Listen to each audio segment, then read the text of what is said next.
Je m'appelle Saliou Samb, président du conseil départemental de Mbour et président du comité électoral départemental de Benno Bokk Yakaar pour les législatives de 2022. Je suis aussi le directeur général de la Société des infrastructures de réparation navale, SIRN. Oui, alhamdoulilah, la campagne se passe très bien. C'est une campagne qui est assez technique, qui demande d'aller vers les populations, d'aller vers leur ramener l'information, la bonne information, parce qu'on a une opposition qui passe son temps à faire de la désinformation. Donc, c'est une campagne de proximité, une campagne de sensibilisation sur les vrais enjeux et les réalités même économiques, socio-économiques de notre pays. C'est l'occasion pour nous de Benno Bokk Yakaar d'aller dire aux populations les réalisations de son excellence de président Macky Sall, les différents projets structurants qu'il est en train de mener à travers le seul référentiel en termes de politique publique qui est le PSE. Et donc voilà, ça se passe très bien, ça se passe dans l'unité. Ça, c'était fondamental. Comme vous le savez, lors des locales, il y a eu quand même une dispersion de nos voix par des listes parallèles par rapport à la liste Benno Bokk Yakaar. Et nous avons commencé le travail pour unir la famille présidentielle autour de l'essentiel. Et ça, c'est une force. Parce que quand nous avons fait les calculs mathématiques, c'est très simple. Hein? Donc, au niveau de local, nous tournions autour de 78 à 80%. Si on arrive à cumuler nos voix, nos différentes listes face à l'opposition. Et donc, nous avons travaillé donc, sur les acquis.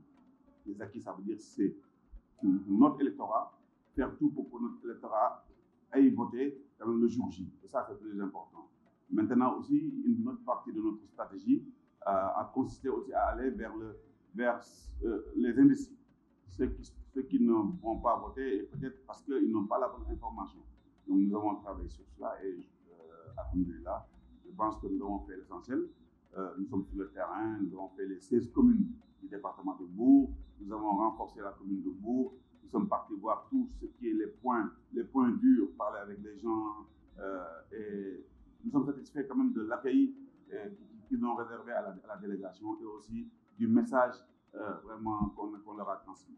Ils savent que son excellence le président Macky Sall travaille, la bonne majorité pour pouvoir continuer je veux dire, sa politique envers les souches défavorisées, sa politique envers les personnes nécessiteuses, envers les malades qui ont besoin d'être accompagnés, envers les jeunes qui ont besoin d'emploi, et puis envers aussi les populations et les villages et villes qui ont besoin d'eau, d'électricité, ça veut dire tout ce qui est quand même ce qu'on appelle les besoins primaires qu'on doit quand même résoudre avant de passer à une émergence établie.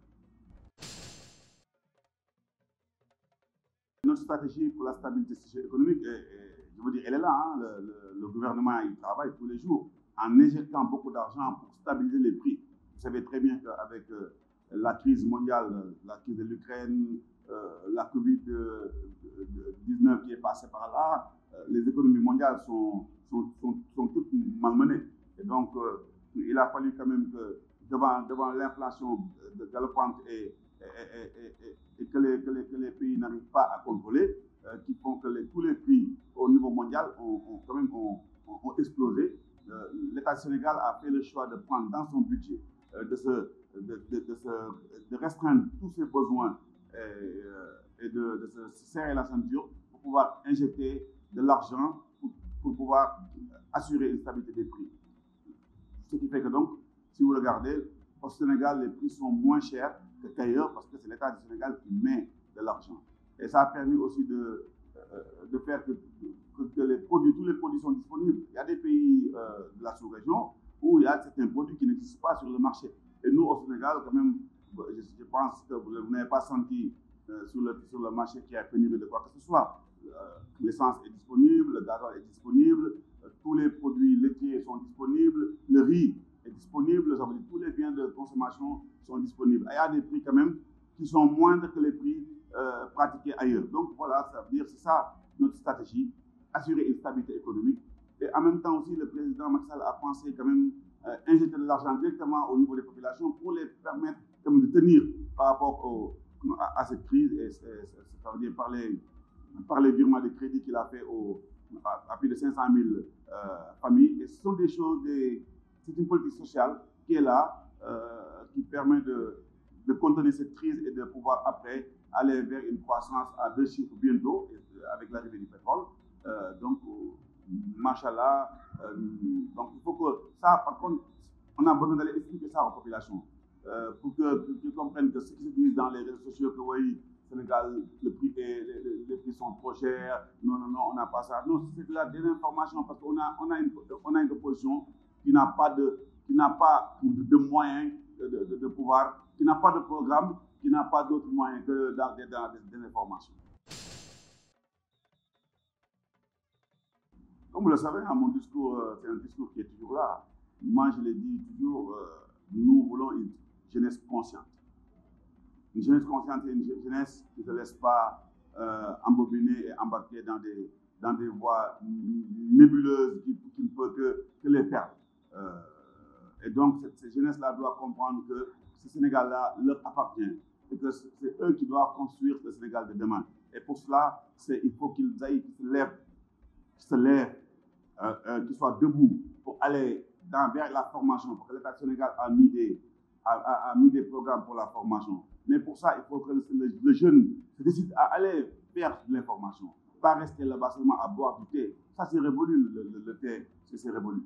Il faut qu'ils prennent en charge leur propre destin. Si on a des rêves, il faut se lever pour les réaliser. Il ne doit laisser personne leur faire quoi qu'ils ne peuvent pas réussir. La réussite est au bout de l'effort. Il n'y a rien d'autre. Ça veut dire que travaillons, prenons de la peine, et puis à la fin, le succès sera au rendez-vous. Cette jeunesse-là, on a une jeunesse consciente, cette jeunesse qui doit se serrer les mains debout avec un président qui est un visionnaire pour essayer de régler les problèmes d'emploi, les problèmes d'employabilité des jeunes, et ça, c'est important. Donc, comme vous le savez, moi, je suis toujours proche des jeunes. J'ai voulu être un porte-drapeau pour la jeunesse, leur montrer que si vous croyez en vous, personne, je peux vous dire, personne ne pourra vous arrêter.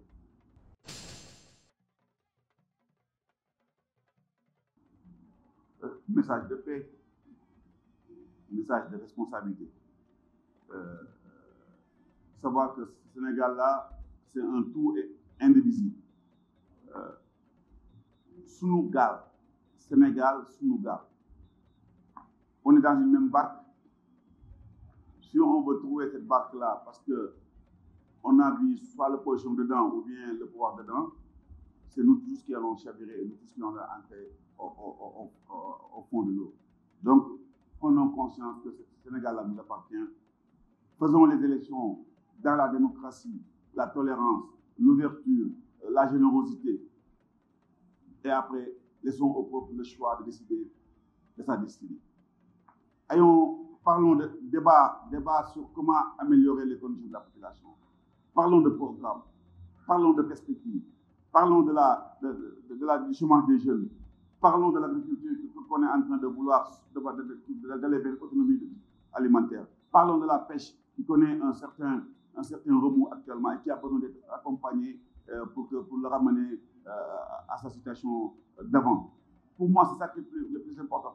Parlons du sport. Comment faire pour continuer à rayonner le Sénégal au firmament des grandes nations? Comment faire pour permettre à nos femmes de pouvoir avoir des moyens de faire de pouvoir être financées et pouvoir partir à leur occupation? Parlons de la culture, de ces jeunes qui sont là, de ces musiciens, de ces artistes qui sont là et qui ont besoin d'être accompagnés. Ne laissons pas tuer toutes ces, comment je veux dire, cet espoir, cette espérance et tout ce talent. Il y a beaucoup de talent au Sénégal. Il y a des gens qui ne continuent pas parce qu'ils n'ont pas eu l'appui nécessaire à un moment donné. Pour moi, c'est ça, l'enjeu est colossal. Parlons de ça. Mais la violence, les choses de côté. La désinformation, les choses de côté. Le Sénégal, là, nous appartient. Et tôt ou tard, nous en répondrons devant le bon Dieu parce que c'est une charge divine qu'on nous a légué. Et il faut qu'on fasse tout pour respecter ce Sénégal-là, qui est un Sénégal de tous, un Sénégal pour tous.